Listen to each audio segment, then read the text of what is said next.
Sam used to love Halloween. He adored the pumpkins, the costumes, and the thrill of trick-or-treating. But everything changed one fateful night.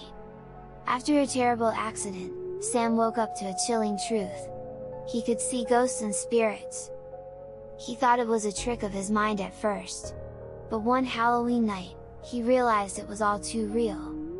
As he walked through the neighborhood trick-or-treating while watching children in costumes laugh and shout, he noticed a pale boy in vampire costume. The boy's eyes were wide with fear. "I can't find my way home," he whispered, looking lost and alone. Sam felt a tug in his heart and tried to help him, but when he looked back, the boy was nowhere to be found. Confused, Sam continued down the street trick-or-treating until he reached the last house on the street. A kind mother opened the door and smiled, holding a bowl filled with chocolates. "Would you like some?" she asked. As he stepped inside, Sam's eyes caught a glimpse of a picture on the wall. It was a photograph of the pale boy he saw earlier, smiling brightly. "Wait! I saw him outside!" Sam exclaimed. He said he couldn't find his way home. The mother's face turned ghostly pale. "My son went missing years ago on Halloween night." Her voice trembled. "He never came back." Sam felt a chill run down his spine and somehow, he can't stop feeling frightened. He thanked the mother and bid her goodbye. But the moment he stepped outside the house, Sam saw dark figures he had never seen earlier. They were all restlessly walking on the busy street, but strangely, no one seemed to notice them. Then suddenly, the creepy shadowy figure started staring at Sam the moment they noticed his gaze. He got stricken with horror as the figures started approaching him. Sam sprinted his way home, leaving his bag of candies on the street. He jumped on his bed and covered himself with blanket, trembling. From that night on, the magic of Halloween has turned into terror for Sam. He could no longer tell the living from the dead. Trick-or-treating became a haunting reminder of what he could never enjoy again.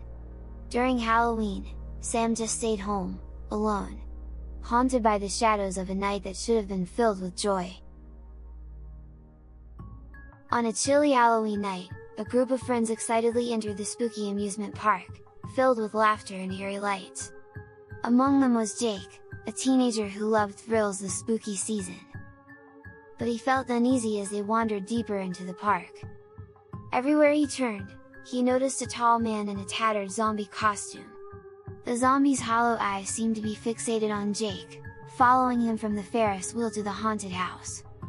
Jake thought it was just part of the fun at first. But as the night wore on, his feeling of uneasiness seemed to be growing.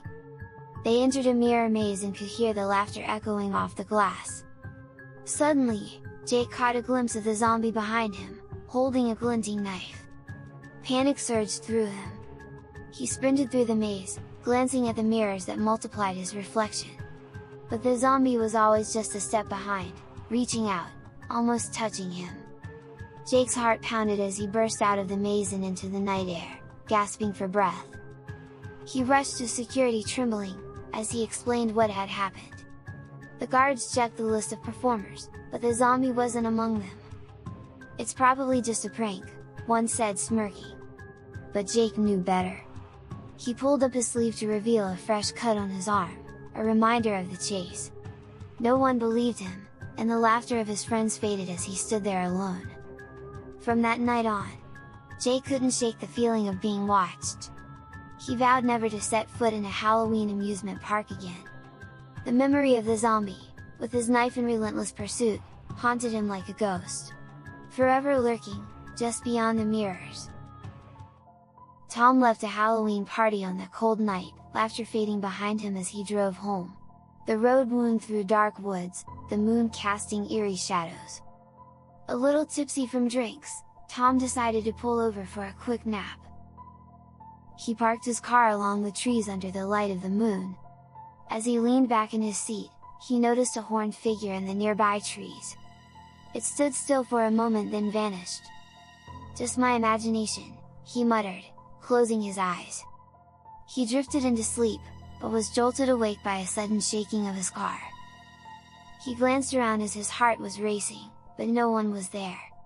Fear crept in, and just as he was about to convince himself it was nothing, he heard a loud thud on the roof.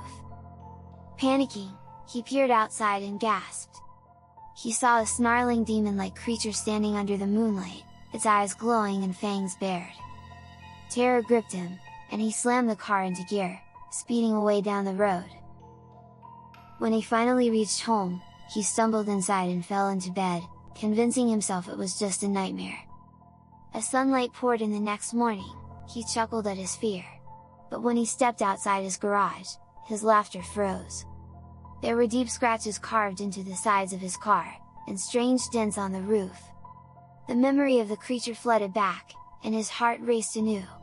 Maybe it hadn't been a dream, after all.